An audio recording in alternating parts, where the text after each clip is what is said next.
Hi friends ముందు వీడియోలో ఈ పలాజో ప్యాంట్ కి పాకెట్స్ ని స్టిచ్ చేయడం కంప్లీట్ చేసుకున్నాం. ఒక సైడ్ పాకెట్ ని స్టిచ్ చేయడం చూపించాను. సేమ్ ఇదే విధంగా సెకండ్ సైడ్ పాకెట్ ని కూడా స్టిచ్ చేశాను. ఇలా 2 పాకెట్స్ ని స్టిచ్ చేసుకున్న తర్వాత పై వైపున పర్ఫెక్ట్ గా ఎలాస్టిక్ ని ఎలా స్టిచ్ చేయాలో ఇప్పుడు చూద్దాం. ఎలాస్టిక్ ని స్టిచ్ చేయడం కోసం పై వైపున 2 ఇంచెస్ క్లాత్ ని కటింగ్ చేసేటప్పుడు లీవ్ చేసుకున్నాను. ఈ లీవ్ చేసుకున్న ఈ 2 ఇంచెస్ లో పై వైపున ఒక పావు ఇంచ్ కి చుట్టూ ఫోల్డ్ చేసి స్టిచ్ వేసుకున్నాను. నెక్స్ట్ వెయిస్ట్ లూజ్ వచ్చేసి అంటే కస్టమర్ వెయిస్ట్ లూజ్ 37 ఇంచెస్ ఉంది. 37 ఇంచెస్ అనేది కరెక్ట్ వెయిస్ట్ లూజ్. ఈ వెయిస్ట్ లూజ్ కి ఒక 3 ఇంచెస్ కానీ 4 ఇంచెస్ కానీ తగ్గించి ఎలాస్టిక్ ని తీసుకోవాలి. అప్పుడే బాడీకి కరెక్ట్ ఫిట్ అవుతుంది. 37 ఇంచెస్ కాబట్టి నేను 3 ఇంచెస్ ని తగ్గించాను. అంటే 34 ఇంచెస్ కి ఎలాస్టిక్ ని తీసుకున్నాను. ఇలా ఎలాస్టిక్ ని తీసుకున్న తర్వాత వీడియోలో చూపించిన విధంగా ఈ ఎలాస్టిక్ ని ఒకదాని మీద ఒకటి ప్లేస్ చేసుకొని ఒక హాఫ్ ఇంచ్ ఖర్చుతో ఇలా యాడ్ చేసుకోవాలి. అప్పుడే ఈ ఎలాస్టిక్ అనేది ఒకదానికొకటి కరెక్ట్గా ఫిక్స్ అవుతుంది. ఇలా రఫ్ స్టిచ్ని స్టిచ్ చేసుకొని ఎలాస్టిక్ని రెడీ చేసుకోవాలి. ఇలా రెడీ చేసుకున్న ఈ ఎలాస్టిక్ని ప్యాంట్ క్లాత్ లోపల ప్లేస్ చేసుకొని చుట్టూ స్టిచ్ వేసుకోవాలి. ఎలాస్టిక్ని ప్యాంట్ క్లాత్ లోపల స్టిచ్ చేసేటప్పుడు క్లాత్ లోపల ప్లేస్ చేసుకొని స్టిచ్ వేసేటప్పుడు ఎలాస్టిక్ మీద స్టిచ్ వేయకుండా ఒక పావు ఇంచ్ ఖర్చుని ఎలాస్టిక్కి అలాగే ఈ ప్యాంట్ క్లాత్కి గ్యాప్ ఇచ్చేసి ఒక పావు ఇంచ్ ఖర్చుతో స్టిచ్ వేసుకోవాలి. ఎలాస్టిక్ మీద స్టిచ్ వేయకుండా వేయాలి. ఇక్కడ నేను తీసుకున్న ఎలాస్టిక్ 1 ఇంచ్ విడ్త్ తీసుకున్నాను. అలాగే ఈ ఎలాస్టిక్ లాంగ్ వచ్చేసి 34 ఇంచెస్ లాంగ్తో తీసుకున్నాను. మనం స్టిచ్ వేసుకున్న తర్వాత 34 ఇంచెస్ తీసుకున్నాం కదా, ఇక్కడ ఒక 1 ఇంచ్ని స్టిచ్ వేసి అటాచ్ చేసుకున్నాము. అంటే మనకి 33 ఇంచెస్ అయింది కదా. కానీ ఈ ఎలాస్టిక్ని స్టిచ్ వేసుకున్న తర్వాత 34 ఇంచెస్ వచ్చేస్తుంది. ఎందుకంటే మనం కొంచెం ఇలా పుల్ చేసినట్టుగా లాగినట్టుగా లాగి మనం ఎలాస్టిక్ని స్టిచ్ చేసినప్పుడు కొంచెం ఎలాస్టిక్ అనేది సాగుతుంది. అప్పుడు ఒక 1 ఇంచ్ సరిపోతుంది. ఎగ్జాక్ట్గా మనం యాడ్ చేసుకున్న ఖర్చు అనేది మనకి ఎలాస్టిక్ని స్టిచ్ వేసుకున్న తర్వాత 34 ఇంచెస్ వచ్చేస్తుంది లాస్ట్కి. అంటే మనం ఇలా లాగినట్టుగా స్టిచ్ వేస్తాం కాబట్టి ఆ 1 ఇంచ్ అనేది మనకి పర్ఫెక్ట్గా వేస్ట్ లూజ్ 34 ఇంచెస్ అనేది వస్తుంది. ఇలా ఈ ఎలాస్టిక్ పక్కన ఒక పావు ఇంచ్ ఖర్చును వదిలి చుట్టూ స్టిచ్ వేసుకోవాలి. ఈ ఎలాస్టిక్ని లోపలికి ఫోల్డ్ చేసుకుంటూ స్టిచ్ వేసుకోవాలి.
ఎలాస్టిక్ని స్టిచ్ వేసుకున్న తర్వాత మిడిల్లోకి ఇలా ఎలాస్టిక్ని గట్టిగా ప్రెస్ చేస్తూ స్టిచ్ వేసుకోవాలి. ఇలా స్టిచ్ వేయడం వలన ఈ ఎలాస్టిక్ అనేది పర్ఫెక్ట్గా ఫిట్టింగ్ వస్తుంది.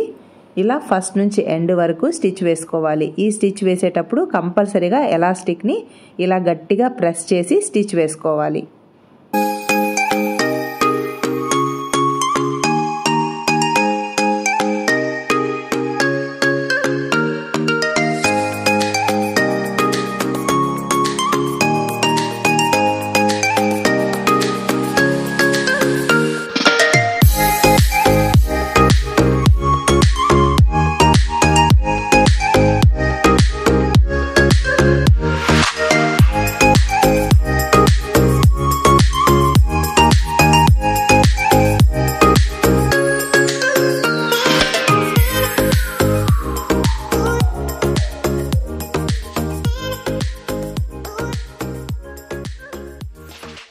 ఎలాస్టిక్ని స్టిచ్ చేయడం కంప్లీట్ అయ్యాక వేస్ట్ లూజ్ను ఒకసారి చెక్ చేసుకోవాలి. ఇప్పుడు ఫోల్డింగ్ మీద ఉంది కాబట్టి 17 ఇంచెస్ వచ్చింది. ఇలా 2 ఫోల్డింగ్స్ మీద చెక్ చేసుకుంటే 34 ఇంచెస్ పర్ఫెక్ట్గా వచ్చింది. ఇలా పలాజో ప్యాంట్కి పర్ఫెక్ట్గా ఎలాస్టిక్ని స్టిచ్ చేయడం కంప్లీట్ అయింది. ఈ ఎలాస్టిక్ని స్టిచ్ చేశాక ఈ పాకెట్స్ అనేది ఈ పాకెట్ క్లాత్ పైవైపున క్లాత్ ఎలాస్టిక్ లోపలికి వెళ్ళిపోయింది. చూసారా, ఇలా పర్ఫెక్ట్గా మనం పలాజో ప్యాంట్కి ఎలాస్టిక్ని స్టిచ్ చేయడం కంప్లీట్ చేసుకున్నాము. ఈ మెథడ్లో పలాజో ప్యాంట్కే కాదు, పటియాలా ప్యాంట్, లేడీస్ ప్యాంట్కి ఏ ప్యాంట్కైనా మనం పర్ఫెక్ట్గా ఇలా ఎలాస్టిక్ని స్టిచ్ చేసుకోవచ్చు. పలాజో ప్యాంట్ స్టిచ్చింగ్ కంప్లీట్ చేశాను. ఈ డ్రెస్ ఎలా ఉంది ఒకసారి మీరు చూసేయండి.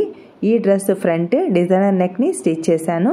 బ్యాక్ డ్రాప్ నెక్తో పాటు డోరీని డ్రాప్ నెక్ లోపల నుంచి వచ్చేలా తయారు చేశాను. డోరీ క్రింది వైపున లత్కన్స్ని ఇలా తయారు చేశాను. ఈ dress cutting and stitching video shoot చేయలేకపోయాను ఫ్రెండ్స్. ఫాస్ట్గా డెలివరీ చేయాల్సి వచ్చి ఫాస్ట్గా స్టిచ్ చేసేసాను. నెక్స్ట్ ఈ డ్రెస్ హ్యాండ్స్కి ఇలా సింపుల్గా డిజైన్ చేశాను. ఇలా మీరు డిజైన్ చేసుకుంటారనే ఉద్దేశంతో నేను డ్రెస్ని స్టిచ్ చేసి చూపిస్తున్నాను. ప్యాంట్ ఎలాస్టిక్ వరకే నేను చూపించవచ్చు, కానీ డ్రెస్ను కూడా చూపిస్తే మీకు కొంచెం ఐడియా వస్తుందనే ఉద్దేశంతో డ్రెస్ను కూడా చూపించాను. ఈ వీడియో మీకు యూస్ఫుల్ అనిపిస్తే లైక్ చేయండి, షేర్ చేయండి. ఇలాంటి మరెన్నో ఇంట్రెస్టింగ్ వీడియోస్ కోసం మన యూట్యూబ్ ఛానల్ Doityourownకి సబ్స్క్రైబ్ అవ్వండి. నేను పోస్ట్ చేసే ప్రతి వీడియో నోటిఫికేషన్ మీకు రావాలి అంటే బెల్ ఐకాన్ని యాక్టివేట్ చేసుకోండి.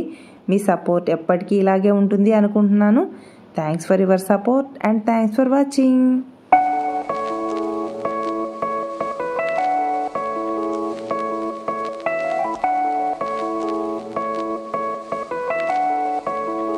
One, two, three.